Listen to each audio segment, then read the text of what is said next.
வணக்கம் நண்பர்களே. இது உங்கள் தமிழ் விஆர்எஸ் மீடியா.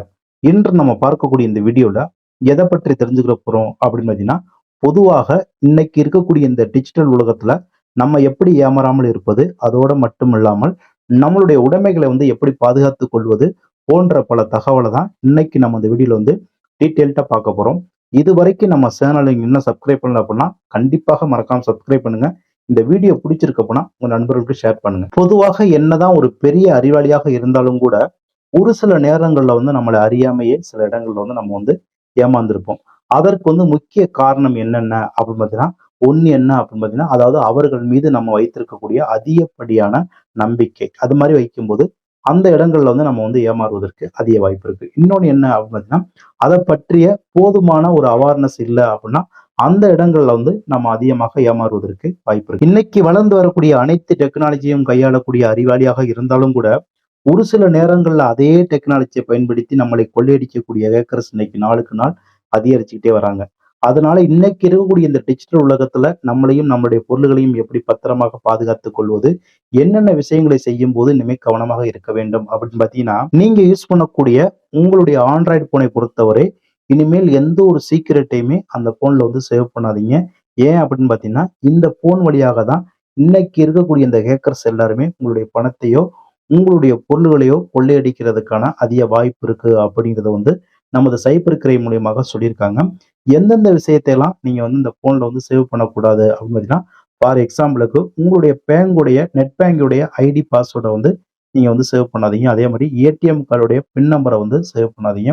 அதே போல பர்சனல் டாக்குமெண்ட்ஸ் ஏதாவது நீங்க வச்சிருந்தீங்க அப்படின்னா அதையெல்லாம் உங்களுடைய ஆண்ட்ராய்ட் போன்லயோ அல்லது உங்களுடைய லேப்டாப்லயோ சேவ் பண்ண வேணாம் அப்படிங்கிறது சைபர் கிரைம் சொல்லியிருக்காங்க. அதே போல உங்களுடைய பர்சனல் போட்டோலாம் வச்சிருந்தீங்க அப்படின்னா அதையுமே நீங்க போன்ல சேவ் பண்ணாதீங்க. அதை ஒரு பென் டிரைவ்ல காப்பி பண்ணி நீங்க ஒரு சேவ் பண்ணி வச்சுக்கிறது நல்லது. அதே போல நீங்க அதிகமாக ஒரு சீக்கிரட்டை நீங்க ஆண்ட்ராய்ட் போன்ல ஒரு இடத்துல இருந்து இன்னொரு இடத்துக்கு பேசும்போது அதன் மூலியமாக இந்த ஹேக்கர்ஸ் உங்களை ஃபாலோ பண்ணி உங்கள்ட்ட இருக்கக்கூடிய அந்த காசையோ பணத்தையோ எடுக்கிறதுக்கான அதிக வாய்ப்பு இருக்கு அப்படிங்கிறது சைபர் கிரைம் மூலியமாக சொல்லியிருக்காங்க. அதே போல ஆண்ட்ராய்ட் போன் யூஸ் பண்ணக்கூடிய நபர்கள் தெரிந்தோ தெரியாமலோ தேவையில்லாத அன்ஆத்தரைஸ்ட் ஆப்பை உங்களுடைய போன்ல டவுன்லோட் பண்ணி அதுல உங்களுடைய டேட்டா நீங்க அப்டேட் பண்ணும்போது உங்களுடைய டேட்டாக்கள் அனைத்துமே எப்போ ஒரு நாள் ஹேக்கர்ஸ் மூலியமாக ஹேக் பண்ணி உங்களுடைய பணத்தையோ உங்களுடைய பொருளையோ கொள்ளையடிக்கிறதுக்கான அதிக வாய்ப்பு இருக்கு அப்படிங்கிறத நமது சைபர் கிரைம் மூலியமாக சொல்லியிருக்காங்க. முடிந்தவரை இந்த மாதிரியான அன்ஆத்தரைஸ்ட் ஆப்பை டவுன்லோட் பண்றதை நீங்க தவிர்ப்பது நல்லது. அதே மாதிரி சைனீஸ் ஆப்பை பயன்படுத்தி போன் மூலியமாக நீங்க லோன் வாங்கி அந்த லோனை திருப்பி செலுத்தியிருந்தாலும் கூட அந்த லோனை இன்னும் கட்டல அப்படிங்கிற மாதிரி தான் உங்களுடைய சிவில் ஸ்கோர்ல காமிக்கிறதுக்கான அதிக வாய்ப்பு இருக்கு.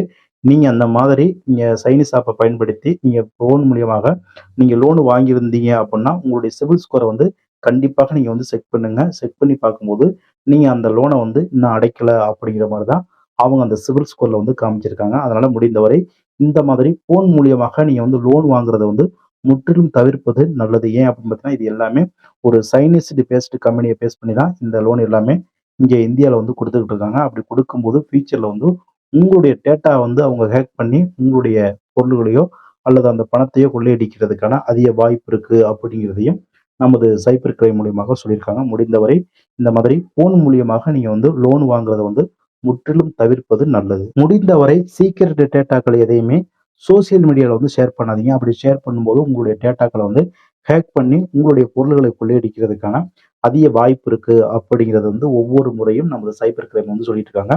குறிப்பாக இந்த சோசியல் மீடியாக்களை என்னென்ன விதமான டாக்குமெண்ட்ஸையோ அல்லது என்னென்ன விதமான டீட்டெயில்ஸ் ஷேர் பண்ணக்கூடாது அப்படின்னு பார்த்தீங்கன்னா, ஆதார் சம்பந்தப்பட்ட டீட்டெயில்ஸ் ஷேர் பண்ணக்கூடாது. அதே போல உங்களுடைய பேங்க் சம்பந்தப்பட்ட டீட்டெயில்ஸ் ஷேர் பண்ணக்கூடாது. உங்களுடைய பர்சனல் டீட்டெயில்ஸ் ஷேர் பண்ணக்கூடாது. உங்களுடைய பர்சனல் டாக்குமெண்ட்ஸ் எதுவாக இருந்தாலும் அதை உங்களுடைய ஃபேமிலி மெம்பர்ஸ்க்கோ அல்லது உங்களுடைய ஃப்ரெண்ட்ஸுக்கோ நீங்க சோசியல் மீடியாக்கள் மூலம் ஷேர் பண்ணும்போது அந்த டேட்டாவை பேஸ் பண்ணி உங்களுடைய பணங்களை கொள்ளை போறதுக்கான அதிக வாய்ப்பு இருக்கு. அதே போல குறிப்பாக சீக்கிரட்டாக ஒரு மெசேஜை நீங்க வாய்ஸ் மெசேஜ் நீங்க உங்களுடைய ஃப்ரெண்ட்ஸுக்கோ அல்லது உங்களுடைய ஃபேமிலி மெம்பருக்கோ அனுப்பும்போது அதை ஒட்டு கேட்டு அந்த டேட்டாக்கள் மூலியமாக உங்களை ஹேக் பண்ணி உங்களுடைய பொருள்களை கொள்ளையடிக்கிறதுக்கான அதிக வாய்ப்பு. பொதுவாக ஏடிஎம் சென்டர்ல உங்களுடைய ஏடிஎம் கார்டை பயன்படுத்தும் போது உங்களுடைய பின் நம்பரை சீக்கிரட்டா பயன்படுத்துங்க.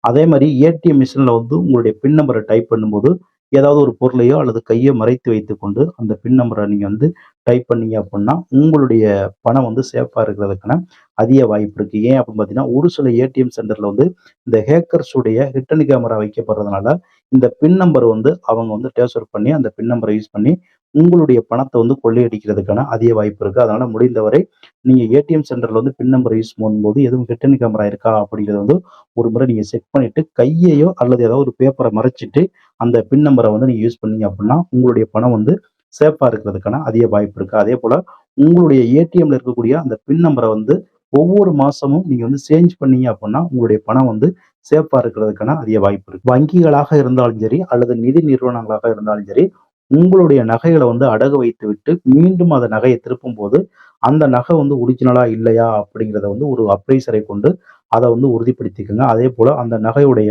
எடையெல்லாம் கரெக்ட்டா இருக்கா அப்படிங்கிறத வந்து நீங்க வந்து செக் பண்ணிக்கிறது வந்து நல்லது. ஏன் அப்படின்னு பார்த்தீங்கன்னா, ஒரு சில நிதி நிறுவனங்கள் வந்து இந்த மாதிரியான போலி நகைகள கொடுத்து வாடிக்கையாளர்கள் வந்து மோசடி பண்றாங்க அப்படிங்கிற ஒரு குற்றச்சாட்டு வந்து இன்னைக்கு வந்து அதிகமாகிட்டு இருக்கு. அதனால உங்களுடைய நகைகள வந்து வங்கியாக இருந்தாலும் சரி, அல்லது ஒரு நிதி நிறுவனமாக இருந்தாலும் சரி, நீங்க திருப்பும்போது அந்த நகை வந்து ஒரிஜினலா இருக்கா அப்படிங்கிறத வந்து செக் பண்ணிக்கங்க. அதேபோல அந்த நகையுடைய எடையெல்லாம் கரெக்ட்டா இருக்கா அப்படிங்கிறது வந்து செக் பண்ணிக்கிட்டீங்க அப்படின்னா, இந்த மாதிரியான மோசடிகள்ல இருந்து நீங்க வந்து பாதுகாக்கிறதுக்கான அதிக வாய்ப்பு. பேங்க் மூலியமாகவோ அல்லது ஒரு நிதி நிறுவனத்தின் மூலியமாக நீங்க லோன் வாங்கியிருந்து, அந்த லோன வந்து ப்ராப்பரா நீங்க கட்டி முடிச்சுட்டீங்க அப்படின்னா, அதற்கான என்ஓசி சர்டிபிகேட் அப்ளை பண்ணி கம்பல்சரி நீங்க வந்து வாங்கிருங்க.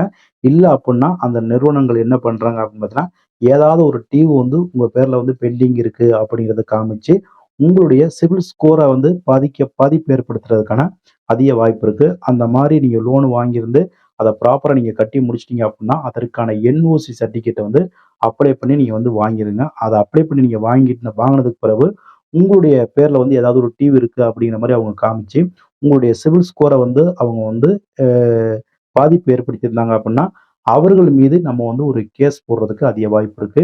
நீங்க இந்த என்ஓசி சர்டிபிகேட் வாங்காம இருந்தீங்க அப்படின்னா, கண்டிப்பாக உங்களுடைய சிபில் ஸ்கோர் வந்து பாதிக்கப்படும். பாதிக்கப்படும்போது ஃபியூச்சர்ல வந்து நீங்க வந்து எங்கேயுமே லோன் வாங்க முடியாத ஒரு சூழ்நிலை ஏற்படுறதுக்கான அதிக வாய்ப்பு இருக்கு. பொதுவாக நம்ம வீடுகளா இருக்கட்டும் அல்லது ஆபீஸா இருக்கட்டும் எல்லா இடங்கள்லயுமே இன்னைக்கு கேமரா வந்து கம்பல்சரி எல்லாருமே யூஸ் பண்றாங்க. எதற்காக இந்த கேமரா கொண்டு வரப்பட்டது அப்படின்னு பார்த்தீங்கன்னா, அதாவது இந்த கொள்ளையர்கள வந்து பிடிப்பதற்காகவும், கொள்ளையடிப்பத வந்து தடுப்பதற்காகவும் தான் இந்த கேமரா அப்படிங்கிறது வந்து கொண்டு வரப்பட்டது. ஆனா ஒரு சில இடங்கள்ல என்ன பண்றாங்க அப்படின்னா, அந்த கேமரா வந்து பிரேக் பண்ணிட்டு அந்த வீடுகளா இருக்கட்டும் அல்லது ஆபீஸ் அலுவலகங்களா இருக்கட்டும், அந்த இடங்கள்ல வந்து இன்னைக்கு கொள்ளையடிக்கக்கூடிய நபர்களுடைய எண்ணிக்கை வந்து நாளுக்கு நாள் அதிகரிச்சுட்டே இருக்கு. அதனால இந்த கேமரா யூஸ் பண்ணக்கூடிய நபர்களுக்கு நான் வைக்கக்கூடிய முக்கியமான கோரிக்கை என்ன அப்படின்னு பார்த்தீங்கன்னா, நீங்க வந்து வெளிப்படையாக கேமரா வைத்திருந்தாலும் கூட, சீக்ரெட்டாக நீங்க வந்து ஹிட்டன் கேமரா வந்து ஒவ்வொரு நபர்களுமே நீங்க பயன்படுத்தினால் மட்டும் தான், இந்த மாதிரி கொள்ளையடிக்கக்கூடிய நபர்கள வந்து நம்ம எளிதாக அடையாளம் கண்டு அவர்களை பிடிப்பதற்கான அதிக வாய்ப்பு இருக்கு. ஃபார் எக்ஸாம்பிளுக்கு நீங்க வந்து இப்போ உங்க வீட்ல வந்து வெளியில மட்டும் ஒரு 4 கேமரா வச்சிருக்கீங்க அப்படின்னா, அந்த 4 கேமரா போக அந்த கேமராவோட லிங்க் பண்ணாம ஒரு ஹிட்டன் கேமரா அதாவது தனியாக நீங்க கரண்ட் இருந்தாலும் இல்லாட்டியும் இயங்கக்கூடிய அளவுல ஒரு ஹிட்டன் கேமரா வந்து கண்டிப்பாக அது வந்து நீங்க வீட்டுக்கு உள்ளேயா இருந்தாலும் சரி, அல்லது வீட்டுக்கு வெளியில இருந்தாலும் சரி, நீங்க வந்து 2 இடத்துல வந்து கம்பல்சரி நீங்க வைத்திருந்தால் மட்டும் தான், இந்த மாதிரியான கொள்ளையர்கள வந்து நம்ம வந்து எளிதாக அடையாளம் கண்டு அவர்கள வந்து பிடிக்க முடியும். இன்னைக்கு என்ன ஒரு டெக்னிக்கலா பண்றாங்க அப்படின்னா, அதாவது அந்த கேமராவுக்கு வரக்கூடிய முக்கியமான அந்த கேபிள் வயர வந்து கட் பண்ணிர்றாங்க. இல்ல அப்படின்னா, அந்த வீட்டுக்கு வரக்கூடிய டோட்டல் பவரையும் ஆஃப் பண்ணிட்டு தான் இன்னைக்கு இந்த மாதிரியான கொள்ளை கும்பல் வந்து இன்னைக்கு செயல்படுறாங்க. அதனால வந்து ஹிட்டன் கேமரா வந்து கம்பல்சரி நீங்க எல்லாருமே யூஸ் பண்ணும்போது, இந்த மாதிரியான த மோசடிகள வந்து நம்ம வந்து முற்றிலும் தவிர்ப்பதற்கான அதிக வாய்ப்பு இருக்கு. இன்னைக்கு இருக்கக்கூடிய டெக்னாலஜிய பயன்படுத்தி, இன்னைக்கு கொள்ளையடிக்கக்கூடிய நபர்களுடைய எண்ணிக்கை வந்து நாளுக்கு நாள் அதிகரிச்சுக்கிட்டே வருது. அதனால இந்த மாதிரியான ஹிட்டன் கேமரா வந்து நீங்க பயன்படுத்தும்போது, உங்களுடைய பொருள்களா இருக்கட்டும், அல்லது உங்களுடைய உயிர் பாதுகாப்பா இருக்கட்டும், இது எல்லாத்தையுமே எளிதாக பாதுகாத்துக் கொள்ள முடியும் அப்படிங்கிறது வந்து என்னுடைய முக்கியமான கோரிக்கையா இருக்கு நண்பர்களே. இது போன்ற ஒரு நல்ல தலைப்போடு மீண்டும் சந்திப்போம். நன்றி, வணக்கம்.